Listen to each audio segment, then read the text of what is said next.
So recently, a friend of mine bought me all of these boxed cereals and Multi-Meal brand bag cereals. Was like, "You should make a video." And I was like, "Oh yeah." And eventually, I did get around to doing it. So here we go. First up is gonna be Fruity Pebbles. It's my favorite cereal on the planet. So I'm gonna be extra comparisonitive to it. But yes, in the end, Fruity Pebbles for the win. Next up, Cocoa Pebbles. Also, probably a top 5 cereal for me. I love the chocolatey milk, but the bagged version, straight up aquarium gravel. I was not happy with the texture of that. Cocoa Pebbles all day for the win. Next up, Cinnamon Toast Crunch.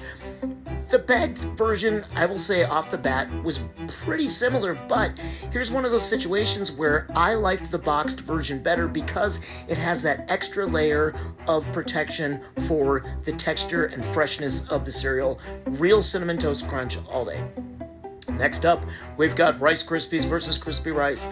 Rice Krispies was one of those things my whole life that, even when I was sick as a kid, here, have some Rice Krispies. That's real good on your stomach. But for some reason, I actually like the Crispy Rice better. Next up, Crunch Berries. I love Crunch Berries. I always love Crunch Berries. In this one, taste-wise, pretty similar, but again, it was just a freshness and texture issue here for me. Golden Crisp, love it, love that, love Sugar Smacks, Honey Smacks, Golden, whatever the hell they're all called.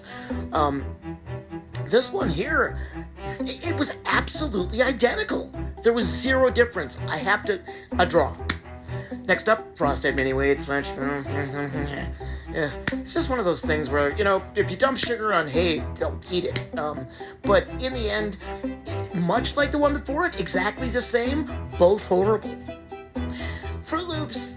I like Fruit Loops, but I don't go out of my way for Fruit Loops. Comparing these two, though, the bagged one, there was something that was off about it. The freshness was definitely better with the boxed. I wanted to do Lucky Charms versus Marshmallow Mayonnaise, but the date was expired. It did not smell right, and it definitely did not taste right either. So I ended up just having a good old bowl of Lucky Charms in the end to sign off with.